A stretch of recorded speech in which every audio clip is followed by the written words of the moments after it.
Good day, On Track videocast members. Thank you for joining me here today. I have a very special guest. As always, my guests are always very special. I very much so handpick them for you guys. So today we have a beautiful woman, Pam Grout.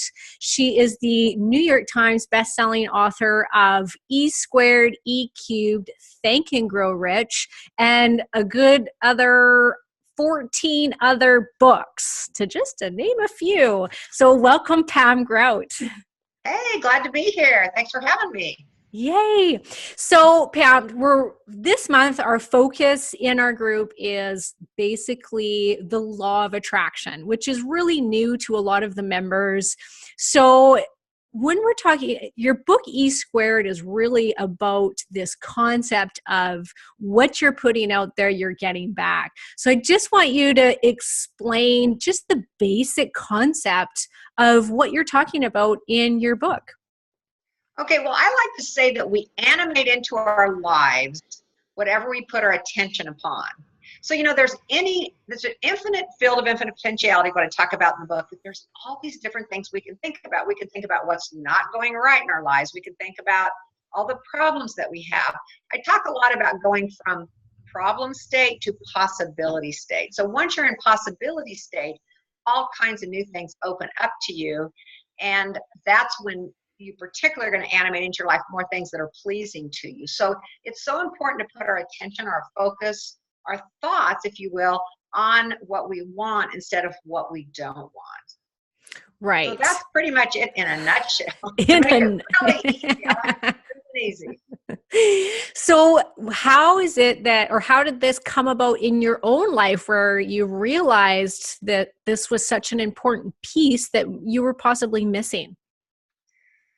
Well, I grew up in sort of a religious a religious background. And so what I now call the field of infinite potentiality would have been called God, but I sort of learned about a God that was somewhat punishing and that didn't always have, that's like you always had to do everything exactly right. And, there were these commandments you had to follow and all this kind of stuff. So I was really interested in finding out more about a loving force. So this field of infinite potentiality that I talk about is a loving force. And I think for me, I live in Kansas, which is not exactly a hub of travel writing or a hub of much of anything, but I had a real yen to, start traveling. And that's how I got into travel. And I started putting my attention upon, what could be possible. So I guess for in my own life, I've used this for a long time. I've been interested in metaphysics. I've been interested in, possibilities that we could create for our lives. So I would say in some ways I've been interested in it ever since I was at college and at university. So it's just been something I've been fascinated with my entire life. Was there a book or a person that kind of was the first that opened you up to this? Well, no, I can't think of one, but I was the type that way back I think I was actually in college. I read Wayne Dyer's book, Your Erroneous Zones. I think that might have been my first, self-help book that I read, but I've read a lot of them over the years. I have, like I said, I've always been fascinated in this idea that, our thoughts create our reality. So I have read a lot of books about this topic, but that probably would have been the first one. I'm also a student of A Course in Miracles. And yes. That, talks a lot about, that our thoughts are the architecture of our life. That's how our life goes, depending on, what we're putting our attention on, what we're thinking about. So I've been studying the Course in Miracles for, 20 or more years. I guess it is more than 20 years. My daughter is 24 now, and I was doing it long before she was born. So I guess way back, probably 30 years I've been studying A Course in Miracles. And that's probably the one book that I go back to a lot. And, it's sort of a dense, heavy book. And I think a lot of people don't think of it as the law of attraction. But it's really interesting because when I wrote this book that became this huge bestseller on the law of attraction, website gave me an award, law of attraction. And I didn't even know that term exactly, but it was the same thing. I mean, it's a universal principle that is very much, it's like the law of gravity. Right. And so I talked about it, just in terms of how it worked.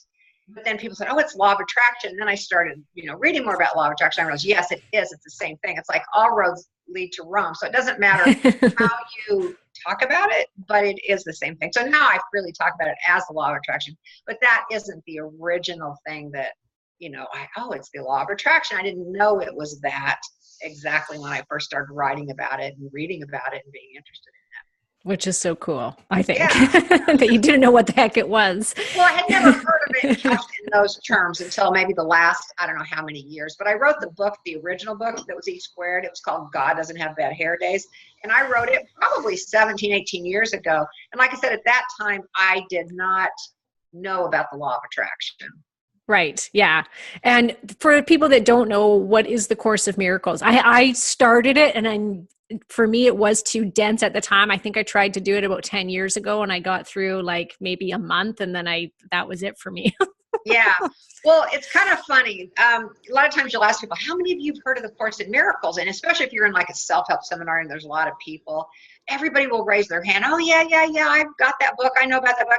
And then you ask that same group, well, how many of you have actually read it? And maybe one or two people. So it's not something that's easy to read. And really, I don't know what kept me going with it, to be honest. I don't know, it just was something I guess was mine to do. But it is really hard to understand. And after doing it years and years and years, I still don't know that I always understand it. But that's not the point. The idea is that, that we are creating our life with our thoughts, and that there is this force that wants to bless us, that wants to guide us, that wants to interact with us.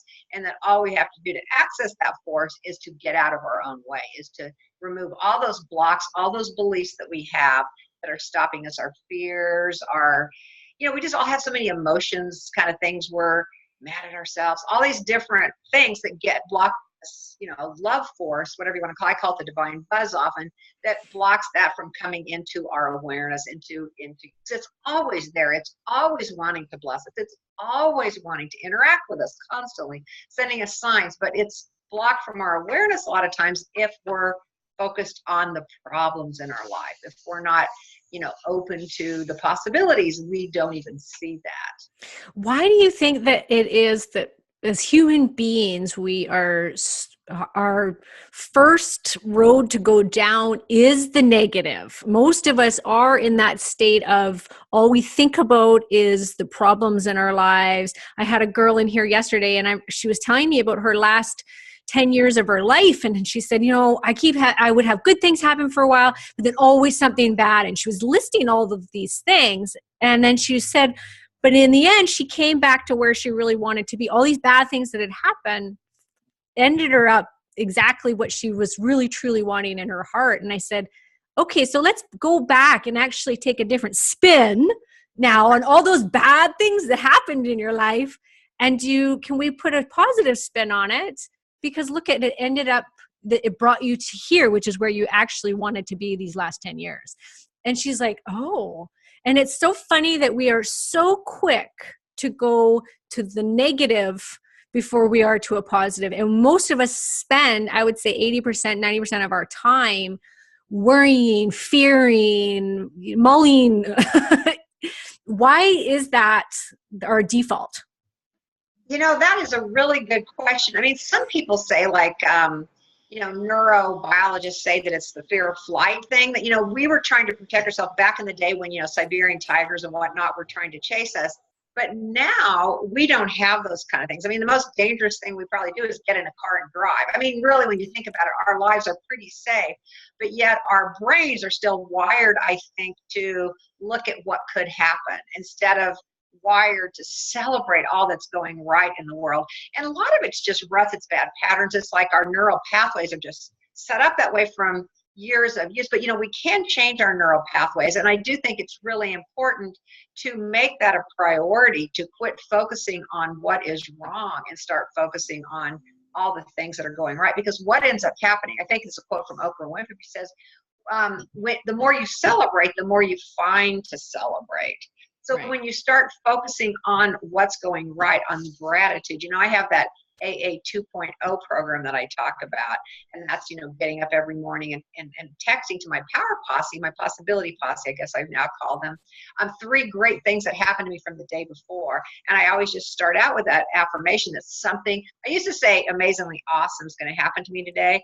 And that's where the AA 2.0, but now I say something extraordinarily epic is going to happen to me today. So I've kind of switched it up because I got tired of saying the other thing after, 4 years of saying it. And it was great fun, and it was very, created a lot of great things in my life, but I just was ready to try a different one.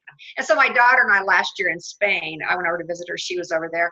We went through the entire alphabet and came up with like bodaciously beautiful. That might not have been the one we used, but each letter we came up with a different thing. It's something, again, started with amazingly awesome is going to happen to me today. It's like setting up that intention for your day. You're looking at something really cool. I mean, you don't have to do actually 2 letters that begin with the same, or 2 words that begin the same letter. You just set out going, something really great is going to happen in your day, and have that as your expectation instead of the expectation like, oh, wow, I've got to solve this problem and this isn't going right. And how am I going to fix this? I mean, our default really does seem to be do something, fix this, run. I mean, that's kind of the 3 things that we're focused on. Do something, fix this, run. When we could be thinking about, wow, I am here on this planet that is circling around out in space at, so fast in this giant, solar system that goes on and on and on. And I get to be here for some reason. I get to be here and do something with my life. I get to create something because we're always creating things, whether we're creating more problems or whether we're creating, like you're created this program, we're creators. That's what we are. We're made in the image and likeness of the great creator, and we're always creating something. So the more we can create new things, imagine things, instead of keeping to create the same old thing that we started yesterday. I mean, they say we have something like 60,000 thoughts a day. Yeah. And 95% of our thoughts are the same thoughts that we had yesterday. I mean, that is crazy when you think about it. Why would we, especially if those thoughts weren't making us happy in the first place, why do we keep regurgitating, recycling those thoughts that weren't even, good for us the first time we had them? No, yeah. It's so addicting almost. There's an addiction to it. The addiction to oh, poor me, and oh, I've got this, and the problems and the anxiety, that when we actually try to think positive, because I know when I'm really concentrated on this in my own life, and if things aren't doing great, it's really hard to be like, oh, I'm so grateful today. Well, here's what I like to say. I just, I did a blog post about this. I what I call the 2 magic words, and it's okay.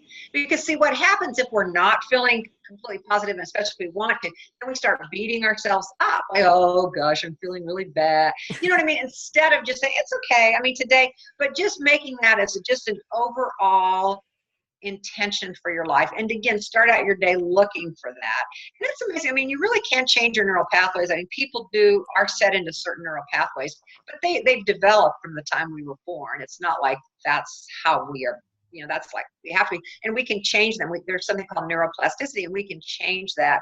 So, I mean, the biggest thing is not to beat ourselves up when we do feel that way, and just say, well, it's okay for today. And I think too, it's really important for people to understand that it takes work. Like, it's not as easy as, oh, I'm going to start creating my life and this law of attraction thing, and boom, it's going to happen. I'm going to do my dream board, and then I'm going to put it away, and everything's going to be hunky dory.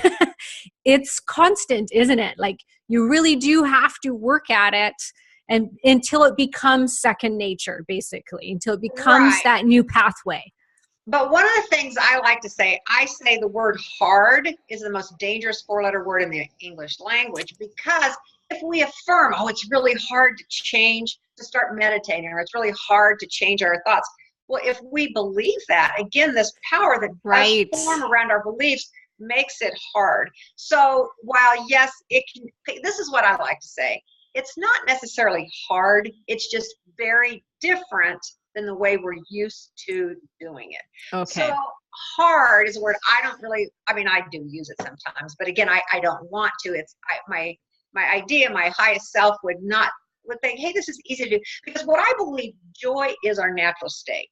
All the other stuff, the problems, the focus on what's wrong, that is something we've learned. That's those neural pathways that we've set up because we focused upon those. But underneath it all, and this is what you end up finding when you really look at your thoughts, it's just our thoughts that can make us unhappy. And if you look at below the thoughts, and as you start, kind of just observing your thoughts and, being okay with your thoughts, you start noticing this natural joy underneath. And that is really the truth of who we are. That is our natural state. And to me, that should be easy. I mean, you know what I mean? I'm just saying, you're peeling away layers and layers of these beliefs and these paradigms that our society has created for us. And it's very much in that, life sucks and then you die. I mean, who hasn't heard that? That's the paradigm that so many of us come from. But as we start observing our thoughts and as we start getting underneath our thoughts, we do find there is this joy underneath there. And that is really possible for all of us. And that's why I think it's really exciting to do well, again, I don't even like to use the word work. I like to play with these principles. In my book, Think and Grow Rich, I have party games. I don't have exercises because that, that's hard. I mean, if it's going to be sustainable, you want it to be fun. Yeah. Anything that's fun, you're going to continue to do. So I really like to make what I do fun. I want to make it fun for people. I want to make it fun for myself, because then I'm more likely to do it the next day. Because like you said, there is something about, again, discipline's one of those words, but you do. Yes. It's not like you just do it one day and then poof, it's all there. It is a practice. It is a ongoing thing. But if you're playing with it and doing experiments like I suggest in the book, it makes it a little bit easier to do. It's just a little bit more fun. So how we word things, I think is important too. Hold on here. We're freezing up. Oh, there you are. That's so funny because you're so right. Because I'm a nutritionist and I will always say that to my clients. I say, I'm going to give you this great meal plan. You're going to be following these amazing meals and taste. And if you for a second think that you're suffering by eating good food, it's a matter of time before you're going to go back to your old habits because you think you're suffering. I said, don't be like, oh, I can't eat this, and this. It should be, oh my God, look at all this amazing food that I'm eating. Because humans are hardwired for pleasure. Mm-hmm. So you're right. So I'm taking that back, that statement that it's hard. And get excited about it. And I do, and that is how I go about this work. Is I'm always listening to podcasts like yours and reading different books, and so that it becomes a passion to create the life that I want, so that it's exciting to try on these new, little tools that you guys are all talking about, and get excited and wait to see what's going to happen. And I think that you're right, because then the energy that we're putting out there, of course, then we're going to be attracting these great things to happen, because that's a big piece too, isn't it, Pam? Like, it's not just about saying, this is what I want. I want to be rich. I want to, go travel the world. I want the Ferrari, whatever. It's about what you're feeling too, right? And I think when, like, going back to what you were saying about when you were getting up every morning, you said the same thing for so long that you had to switch it because it had no more energy behind it, because it just became routine. And so you had to find new words that brought up that energy rather than just saying it. So can you talk a little bit about the energy piece? Because it's not as easy as this is what I want. Right. Well, energy, we are all energy. And in my book, E Squared, the title of that book is a takeoff on Einstein's energy equals whatever equals MC squared, whatever that's a takeoff on that energy squared. So we are energy. We are all moving balls of energy. Our thoughts are magnetic energy that's going out there. That's why we do attract these things back. So the kind of energy that we get, I talk a lot about frequency, like what frequency you're on. So if you're on a particular frequency, like if you cannot watch ABC, if you're tuned into CBS, so you cannot get the Ferrari, so to speak, if that's on CBS and you're watching ABC. You really have to get on the frequency that you want to manifest. If you believe it's hard, that's a frequency. If you believe, that you have too many problems, that's a frequency. So it's really the biggest switch we can make is to really play around with being on a frequency of celebration, of noticing what we already do have instead of what we don't have or what we want. Because if we're on the frequency of wanting something, then we're sort of on the frequency of that we don't have it. So as you start celebrating that you do have it. But anyway, back to you asking me about energy. I mean, everything is energy. I mean, the chair I'm sitting on is energy. It feels solid, it looks solid, but it's actually vibrating. When they break everything down, like this is what quantum physics is all about. They've broken everything down, and even beneath the atom, it's all energy. It's all vibrating energy. And as it slows down, it forms into matter. And that's kind of what we're doing with our thoughts and with the law of attraction, is we're putting so much energy into something that we're actually slowing it down, and it's coming into our field of vision, into our material world.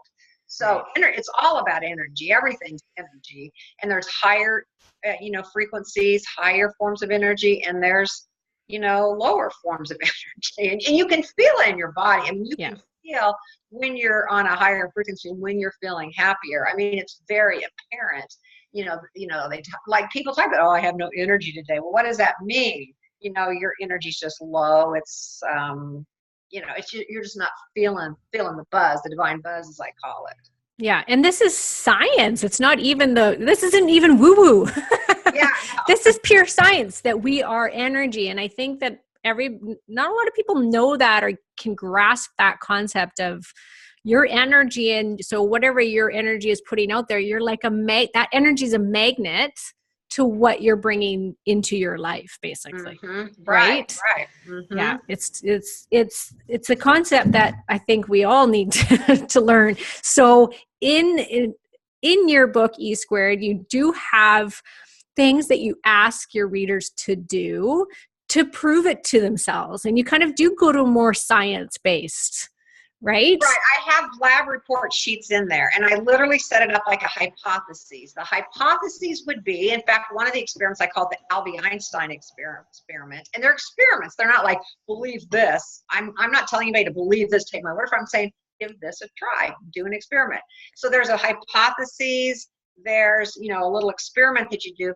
And this Albie Einstein one that's really fun, and people, if they want to, can Google it, like on YouTube, and find it. People put up a lot of videos, but you make these little wands, and I call them the Einstein wands. Somebody else called them magic wands. But anyway, a lot of people have put up YouTubes about it. But you hold these wands, and it's basically a piece of metal in front of yourself. And because you are energy, they'll vibrate a lot. But once they slow down, and you get calm, then you literally will think about things and watch as these wands go in and out. Like when you're thinking negative thoughts about yourself, the wands cross in on themselves. So it shows what that does to your energy. When you're thinking vibrant, happy thoughts, the wands open up. And I encourage people to try it for themselves. But if they want to, they can also look on YouTube. I've got one on my website.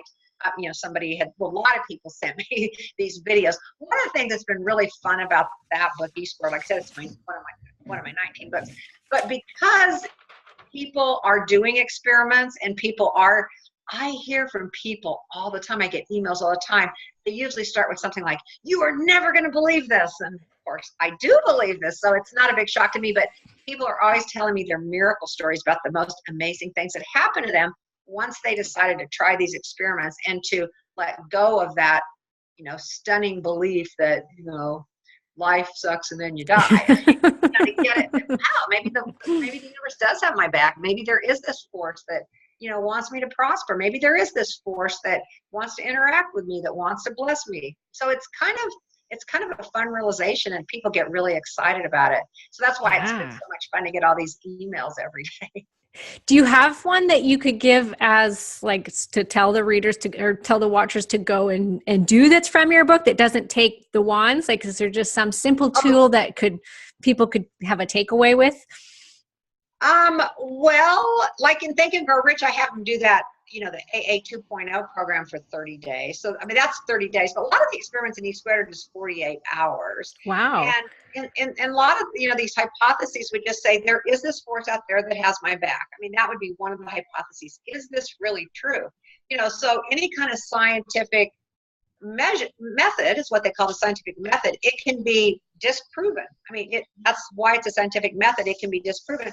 So you just simply give the force 48 hours to make its presence known. That's the first one. I call that one the dude abides, which is from that movie, The Big Lebowski. Like I said, I try to make it fun.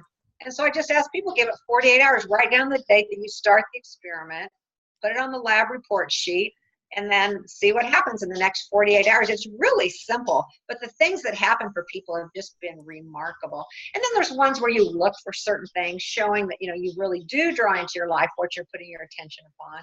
People start, one of the things, that's the second experiment where I say, oh, look for yellow butterflies or look for green cars, and people have made up things. One woman even made up, oh, I want to find a red car with polka dots. It's like, well, but sure enough, she found a red car with polka dots.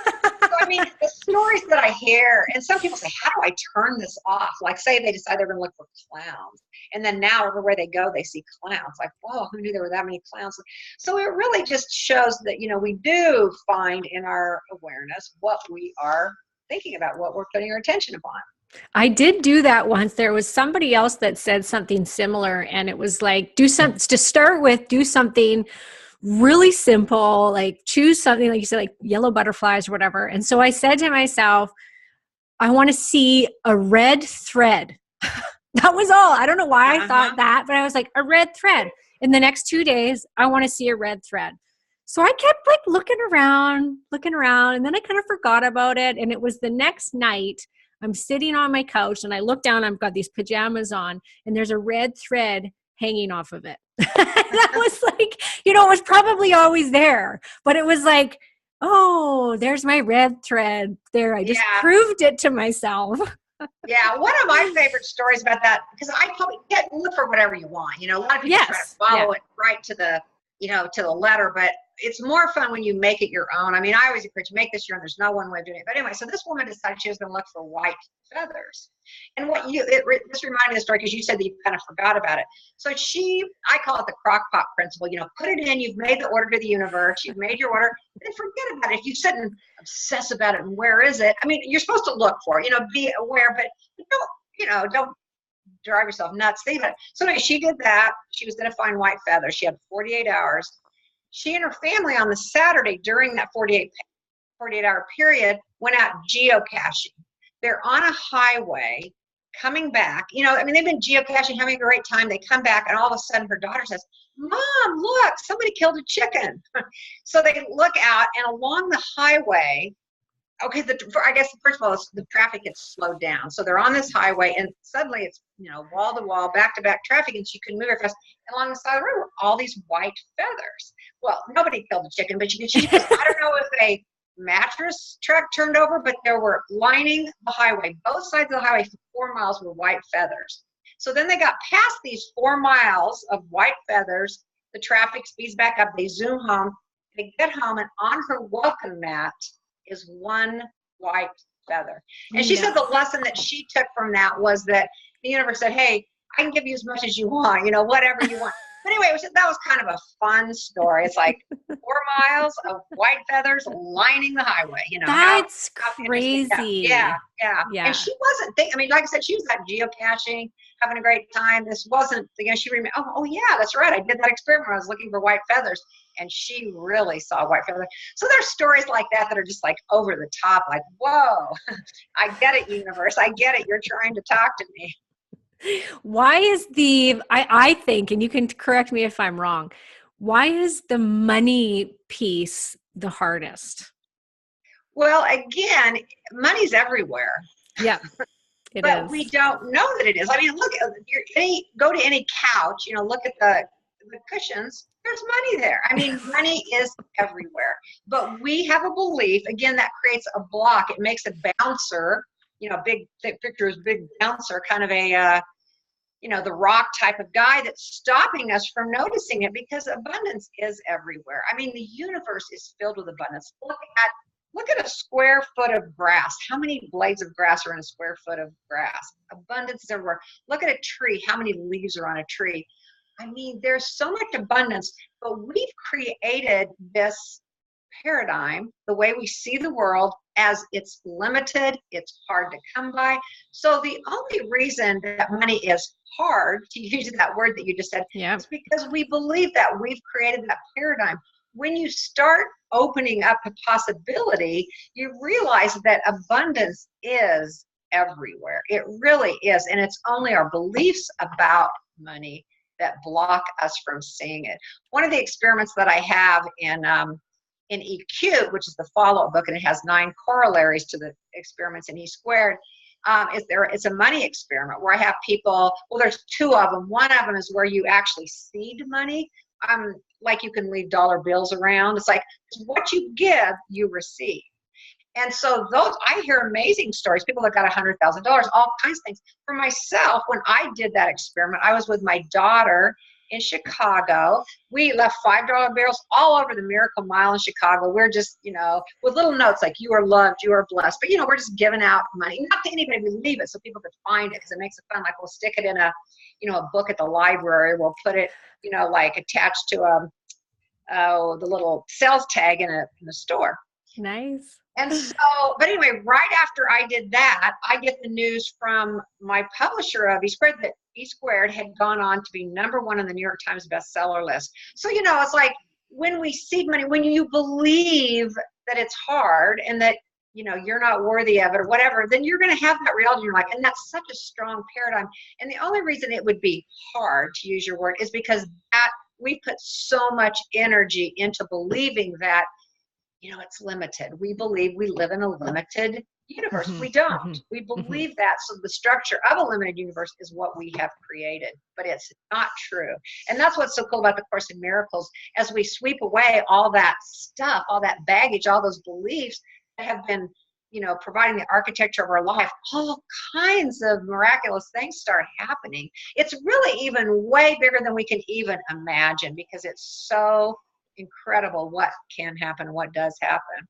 Yes. Yeah. And I agree. I think that was a big game changer for me when I was always in the headspace that I didn't have enough. And so I never did. I always just made enough money to cover everything. And even if I started to make more money, I would still just have enough every month to cover. So as I was making more, I'm spending more and still keeping the exact same energy, even though let's say I made a couple $1,000s one month and then I could double that the next month, I would still feel the same way about it, which was I don't have enough. And I finally just stopped all of it. And instead, whenever I start to go down that pathway in my brain, I turn it around and I look around and think, oh my God, look at how much I have. Look at how great I am doing. I have so much. Look at my house. Look at where I live. Look at my vehicle. I start to take into account everything I do have. And I think, oh my God, I'm so lucky. And I switch it around. It's just amazing when you suddenly, and you start to see these, like you said, miracles all around you. And you're like, how did I not even see this before? Yeah. I tell a story in Think and Grow Rich about a woman who had all kinds of problems, but she started getting into being more grateful.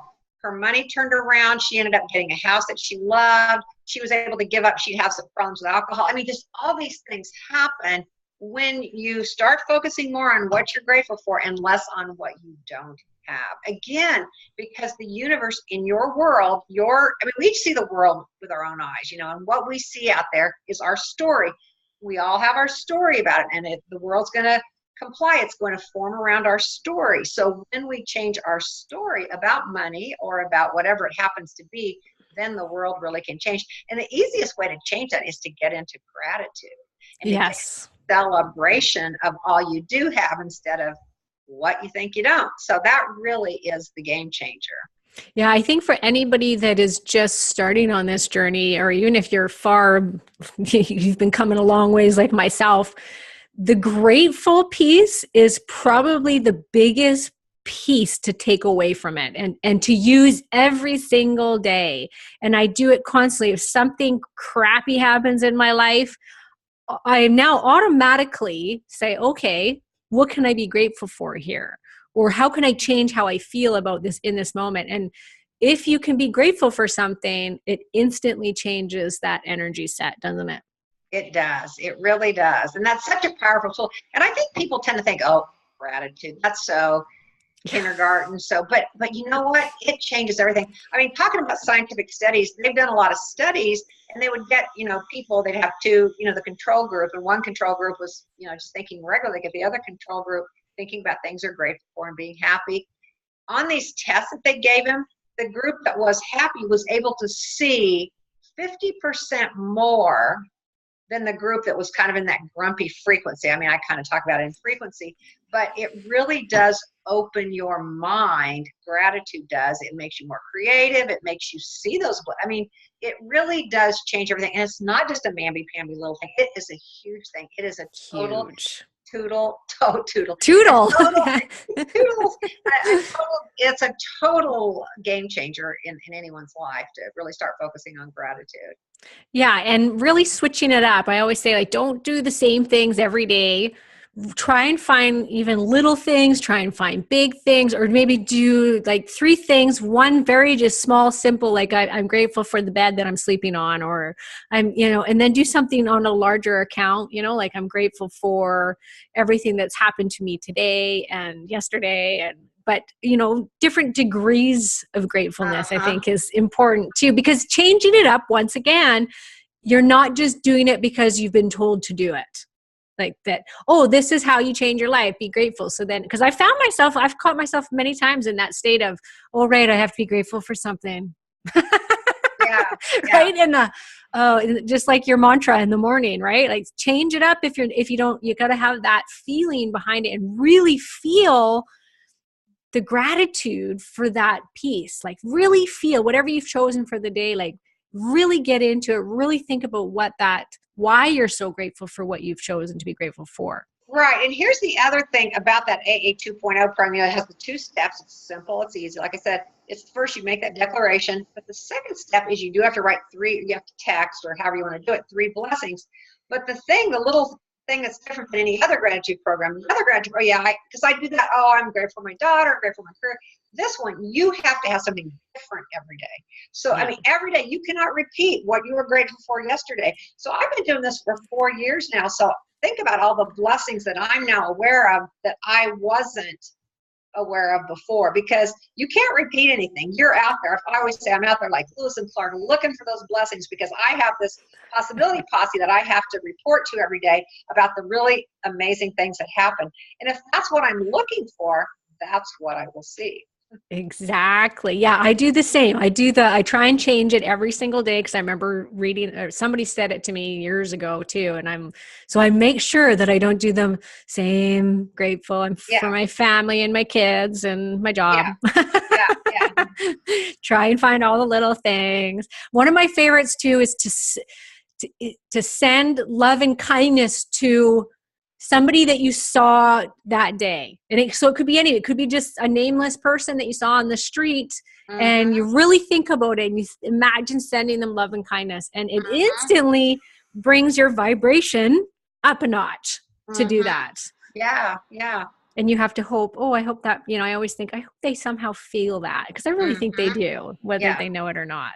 Right. And the really important thing is that you feel it. It's really important, because everybody out there's a hologram of what you're seeing and hear. So it really does change your own vibration. It also does change theirs. But the important thing is changing your own. Yeah. So, and knowing too, I think, and you can talk about this if you want, be responsible for what's happening in your life, and understand that is your own energy that has been bringing these things in. And I think it's a tough piece to hear, which is you're creating your own life, right? And it's about taking responsibility for that. So then it's up to you to change your state. Exactly. Yeah, because you can just keep saying the same things you did yesterday, or thinking the same things you did yesterday, or you can really be open to a brand new way of looking at things. So we have so much more control than we wanted. We want to play victim a lot of times, or some people like to play victim, but we're not victims at all. And the sooner we get that, the quicker we can start, creating a life of possibility. Yeah. So for anybody that wants to learn more about this, I highly recommend Pam Grout's book, E Squared, and the other ones too. Hey, you said the E Cubed is a continuation of E Squared. Right. More experiments, 9 more experiments. Nine more experiments. Think and Grow Rich is about, Think and Grow Rich I wrote because some people go, how come this didn't work for me? And so basically what I say, you're on the wrong frequency, until you become willing and able to appreciate things. It's like if you give your kid a toy and they don't pay any attention to it, who's going to give you any more? So the universe is like, okay, when they start being grateful, I don't know if they're punishing us in any way, but you know what I mean? It's just, It lets the door open for that kind of thing happen. So Think and Grow Rich talks a lot about gratitude. So all 3 of those books are, if they're doing Law of Attraction this month, all 3 of those books are good ones to read. So, yeah. My books. There's other books out there, but these are all really fun books and they have the experiments. And I think, people can tell you things, but until you see it with your own 2 eyes, you may not believe it. So that's why I think my books are really great, because there are actual experiments. So people don't have to take anybody's word for it. They literally find out for themselves. Like, does this work? Does this not work? I'm going to try it. And here's a time frame. Here's a lab report sheet. And so it's real easy to follow and to try it out to see. Yeah. And with real tools. So you're not just going about thinking about what we've talked about today. There's actually okay, here's your little experiment that you're going to do to prove to yourself that this actually works. So I think that that's so important when you're just starting out on this journey, especially. So E Squared you can find on Amazon.ca. I was just looking at it last night for $11. So hop to it, because we're in Canada. So although we have many American members, but majority are Canadian. Canadian accent. Canada, where are you in Canada? In British Columbia. Oh, okay. All right. Yeah, I was up in Quebec last week. Okay. Skiing and dog sledding and just really enjoying the outdoor winter stuff. It was a lot of fun. So. Oh yeah, it's very winter here right now where we are. Yeah. I'm about up to here with it. I'm done. Yeah. I'm ready for spring. Yeah. Ready for it was minus 20 Celsius here yesterday. That's I don't even know what that is Fahrenheit, but it's a lot, like minus 40 something, I think. So I was with a lot of the Canadians. They're like, hey, we're having a heat wave. It was like -7. But anyway, it was fun. I love the Canadian spirit. These people I met, it was all outdoor activities, and that's what we did. We went ice fishing, we went dog sledding, all those things. We were outdoors. But if you're dressed right and if you're appreciating it, it's fun. So yeah, it's true. It is. Yeah, it can definitely be a lot of fun. Well, thank you so much, Pam. We can also find you at pamgrout.com. You've got a great blog. I've been reading all of your blog posts that come through my email. So if you want to keep learning from Pam, I suggest going and signing up for her newsletter at pamgrout.com. And I will put the link in the show notes. But thank you, Pam. Yeah, thank you. It's been fun. All right. We'll see you later. Have a great day.